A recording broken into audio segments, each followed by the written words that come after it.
नागलोक की रहस्यमय गुफा पार करने के बाद आर्यन और मीरा अब एक ऐसी घाटी में पहुंचे जहां सब कुछ असामान्य था। पेड़ न सिर्फ हिल रहे थे बल्कि आपस में फुसफुसा रहे थे। हवा में कोई स्पष्ट आवाज नहीं थी, लेकिन आर्यन को लग रहा था जैसे कोई उसके मन में बात कर रहा हो। घाटी का नाम वृक्षवाणी। मीरा ने कहा, हम वृक्षवाणी में हैं, जंगल का वो हिस्सा जहां पेड़ जिंदा है और सिर्फ वृक्ष भाषा समझने वाले को रास्ता देते हैं। और मैं ये भाषा कैसे सीखूं? आर्यन ने पूछा। भाषा नहीं सीखी जाती, मीरा बोली, इसे महसूस किया जाता है। पहली चुनौती, आवाजों को समझना। आर्यन ने आंखें बंद की और अपने आसपास के पेड़ों की फुसफुसाहट पर ध्यान केंद्रित किया। धीरे धीरे कुछ शब्द उसके मन में स्पष्ट होने लगे। आग नहीं, पानी नहीं, उत्तर नहीं, केवल वह जो भीतर से देखे। ये क्या मतलब है? आर्यन ने पूछा। मीरा मुस्कुराई, वृक्ष संकेतों में बोलते हैं। तुम्हें खुद तय करना होगा कि सही रास्ता कौन सा है। भ्रम की राहें। घाटी के चारों ओर 4 रास्ते थे। हर रास्ता एक जैसे दिख रहा था, लेकिन हर ओर से आती फुसफुसाहटें अलग थी। एक रास्ते से आ रही थी तेज हवा और पेड़ों की कराह, दूसरे से सन्नाटा, तीसरे से मीठी सरसराहट और चौथे से आर्यन की मां की आवाज, बेटा उधर मत जा। आर्यन का दिल कांपा। यह असली नहीं है, मीरा ने सख्ती से कहा। ये वृक्ष तुम्हारी कमजोरियों को जान चुके हैं, वे तुम्हें परख रहे हैं। अंतर की दृष्टि। आर्यन ने आंखें बंद की और खुद से कहा, मुझे उस आवाज पर नहीं, उस एहसास पर भरोसा करना है जो भीतर से आता है। तभी एक रास्ते की ओर कदम रखते ही पेड़ों की सरसराहट रुक गई और हवा स्थिर हो गई। यही है, मीरा ने कहा। रास्ता खुला। जैसे ही आर्यन उस रास्ते पर चला, पेड़ खुद ब खुद झुकते चले गए। एक नई पगडंडी बन गई। घाटी पार करते ही सामने एक छोटी पहाड़ी दिखाई दी, जहां दूर से एक रहस्यमय गांव नजर आ रहा था। लेकिन वो गांव अजीब था। अंत में आर्यन ने अब वृक्षों की भाषा को महसूस करना सीख लिया था, लेकिन सामने जो गांव था वहां सिर्फ छायाएं थी, इंसान नहीं। आर्यन और मीरा अब उस रहस्यमय गांव के पास पहुंच चुके थे, जिसे दूर से देखने पर ऐसा लग रहा था जैसे वह वर्षों से वीरान है। पर जैसे जैसे वे पास गए, एक अजीब बात सामने आई। गांव में लोग थे, लेकिन उनके कोई चेहरे नहीं थे, बस धुंधली काली छायाएं जो इंसानों की तरह चल फिर तो रही थी, लेकिन बिना कोई आवाज किए। गांव का नाम प्रतीछाया। यह है प्रतीछाया गांव, मीरा ने धीरे से कहा। यहाँ वे आत्माएं रहती हैं जो जंगल में खो गईं और अब सिर्फ छाया बनकर रह गईं। तो क्या मेरे पापा भी? आर्यन की आवाज कांप रही थी। नहीं, मीरा बोली, अगर वो यहाँ होते तो तुम्हें अब तक पहचान चुके होते। अतीत की पुकार। गांव के बीचों बीच एक पुराना मंदिर था। आर्यन जैसे ही उसके पास पहुंचा, एक छाया उसके सामने आकर रुक गई। उसने धीरे धीरे अपनी काली उंगलियां उठाईं और आर्यन की ओर इशारा किया। अचानक आर्यन की आंखों के सामने एक दृश्य उभरा। उसके पिता जंगल में कुछ खोजते हुए एक गहरे गड्ढे में गिरते हैं और किसी ने उन्हें खींच लिया। ये छाया मुझे कुछ दिखा रही थी। आर्यन चौंका। मीरा बोली, हाँ, कुछ छायाएं अपना अतीत दिखा सकती हैं, अगर वे चाहें। शायद यह आत्मा तुम्हारी मदद करना चाहती है। छाया का इशारा। उस छाया ने मंदिर के पीछे एक गुफा की ओर इशारा किया, जो अब तक किसी को नहीं दिख रही थी। जैसे ही आर्यन और मीरा उस ओर बढ़े, बाकी छायाएं उन्हें घेरने लगी। क्या हो रहा है? आर्यन घबरा गया। मीरा बोली, वे तुम्हें रोकना नहीं चाहती, वे सावधान कर रही हैं। किससे? मीरा की आवाज बदल गई। उससे जो अंधकार का रक्षक है। अंधकार की गुफा। गुफा के अंदर एक भयानक ठंड थी। वहां दीवारों पर रक्त जैसी लकीरें थीं और बीचों बीच एक बड़ा सा पिंजरा, जिसमें कुछ था। आर्यन के पिता डॉक्टर वर्मा। पापा।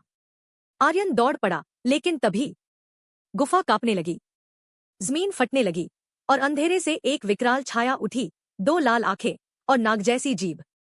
किसने मेरे नींद में खलल डाली? वह गर्जा। अंत में आर्यन ने अपने पिता को ढूंढ तो लिया, लेकिन अब वह आमने सामने है अंधकार के रक्षक से। अब लड़ाई सिर्फ जंगल की नहीं, उसके अपने अस्तित्व की भी है। गुफा के भीतर अंधेरे के बीच आर्यन अपने पिता को सामने देख चौंक उठा, लेकिन उससे पहले कि वो कुछ कर पाता, एक भयानक आवाज गूंजने लगी। मैं हूं रुद्रकाल, इस जंगल का रक्षक। और शापित राक्षस। वह आकृति धीरे धीरे स्पष्ट हुई, एक विशाल छाया जिसमें नाग की पूंछ, इंसान का शरीर और चमकती हुई लाल आंखें थी। रुद्रकाल की कथा। मीरा फुसफुसाई, ये वही है, काले वन का मूल रक्षक। एक जमाने में ये जंगल की रक्षा करता था, लेकिन जब इंसानों ने जंगल को काटा, जीवों को मारा, ये श्रापित हो गया। रुद्रकाल गरजा, तुम्हारे जैसे इंसानों ने ही मुझे राक्षस बनाया। अब जो भी आता है उसे मैं अपनी छाया बना लेता हूं। आर्यन का सामना। आर्यन डरा पर पीछे नहीं हटा। मैं तुम्हें नुकसान पहुंचाने नहीं आया, मैं सिर्फ अपने पिता को लेने आया हूं। रुद्रकाल हंसा, हर कोई यही कहता है, लेकिन जंगल से जो लेता है कीमत चुकानी होती है। गुफा की दीवारों से काली लताएं निकलने लगीं, जो आर्यन की ओर बढ़ने लगी। मीरा का रहस्य उजागर। तभी मीरा आगे आई और चीख पड़ी, बस करो रुद्रकाल, तुमने काफी सहा है, लेकिन अब समय है खुद को माफ करने का। रुद्रकाल ठिठक गया। उसकी आंखों में एक पल को दर्द दिखाई दिया। आर्यन ने चौंक कर मीरा की ओर देखा। तुम ये सब कैसे जानती हो? मीरा बोली, क्योंकि मैं भी इस जंगल की रक्षक थी। रुद्रकाल की बेटी। शांति की पुकार। मीरा ने रुद्रकाल के पास जाकर उसका हाथ थामा। पापा, ये लड़का हमारी तरह जंगल से जुड़ा हुआ है, इसे मत रोको, इसे मदद चाहिए। आर्यन धीरे धीरे आगे बढ़ा और बोला, मैं वादा करता हूं जंगल को नुकसान नहीं पहुंचाऊंगा, लेकिन अगर आप मेरी मदद करें तो हम इस जंगल को फिर से जीता जागता बना सकते हैं। रुद्रकाल का निर्णय। कुछ पल की चुप्पी के बाद रुद्रकाल पीछे हटा। उसने अपने लंबे हाथ बढ़ाकर पिंजरा खोला और डॉक्टर वर्मा बाहर आए। जाओ, रुद्रकाल बोला, लेकिन याद रखना, जंगल एक दिन फिर पूछेगा, तुमने क्या लौटाया? अंत में आर्यन ने अपने पिता को पा लिया और मीरा के अतीत से एक नया सच सामने आया। लेकिन सफर अभी बाकी है, क्योंकि जंगल ने अब आर्यन को अपना वारिस चुन लिया है। डॉ वर्मा के साथ बाहर आने के बाद आर्यन अब समझ चुका था कि जंगल ने उसे सिर्फ बुलाया ही नहीं, बल्कि उसे अपना वारिस भी चुना है। मीरा ने कहा, अब तुम्हें अपनी अग्नि परीक्षा से गुजरना होगा, तभी तुम असली रक्षक बन पाओगे। अग्नि परीक्षा की शुरुआत। एक विशाल खुला मैदान था, जहां बीचों बीच आग की एक बड़ी अलाव जल रही थी। इस आग के पार जाना होगा, बिना जलने के, मीरा ने बताया। लेकिन कैसे? ये तो असंभव है। मीरा ने मुस्कुराते हुए कहा, यहाँ अग्नि परीक्षा सिर्फ आग से नहीं है, बल्कि तुम्हारे भीतर की हिम्मत और विश्वास से है। पहला कदम।